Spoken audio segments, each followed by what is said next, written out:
Oggi a Villorba un appuntamento rilevante, il meeting dei giovani veneti nel mondo, giovani ai quali puntate con decisione con le azioni regionali.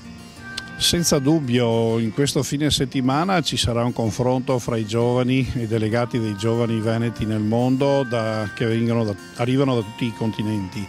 Ci sarà un confronto serio e importante per capire se le linee che la Regione vuole attuare sono le linee che sono compatibili con le esigenze dei giovani. Noi stiamo puntando sui giovani perché crediamo che il futuro sia giovane e quindi fare una legge che sia dedicata anche al meeting dei giovani, quindi un riconoscimento nella legge e fare investimenti sulla formazione professionale crediamo che siano la strada giusta per dare questo spazio importante ai giovani veneti nel mondo.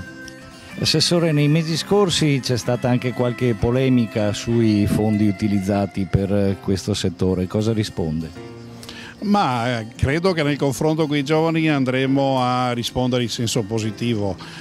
Credo che, come lo crede la maggioranza, lo crede il Presidente Zaia, i nostri emigranti abbiano lasciato un segno importante a questa regione quando se ne sono andati. I loro figli adesso possono essere ancora una volta di sostegno e di aiuto all'economia del Veneto e quindi noi pensiamo che sia positivo continuare a investire nei giovani. New entry, le tecnologie informatiche, internet, un sito, Facebook, come sta andando? Bene sembra?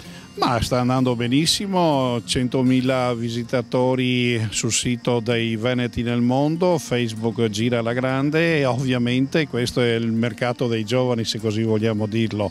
Noi continueremo a investire in quello perché poter mettere in relazione tra di loro con le nuove tecnologie, anche quello è il passo con i tempi, quindi la Regione non può essere presente anche in questa realtà. Ormai abbiamo ridotto a 1/3 i costi che c'erano una volta, quindi credo che li abbiamo ottimizzati, meno di così possiamo solo chiudere baracca e burattini come si dice, ma se non continuiamo a tenere quella candela accesa che serve a far crescere anche il Veneto, credo che altrimenti non avremo altre speranze.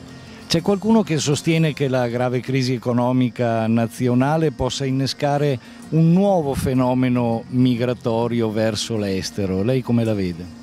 Ma temo purtroppo, ahimè, che sia già iniziato, soprattutto con la fuga dei cervelli in questo momento, non solo della manovalanza. Anche il Veneto sta subendo questa nuova immigrazione che è profondamente diversa dalle precedenti perché sono i singoli che se ne vanno e quindi è ovvio che in questo caso bisogna essere ancora più attenti e ancora di più le associazioni che ci sono in giro per il mondo credo che ci saranno utili e necessarie per fare da cuscinetto e quindi dare una mano a questi singoli ragazzi che se ne vanno in giro per il mondo.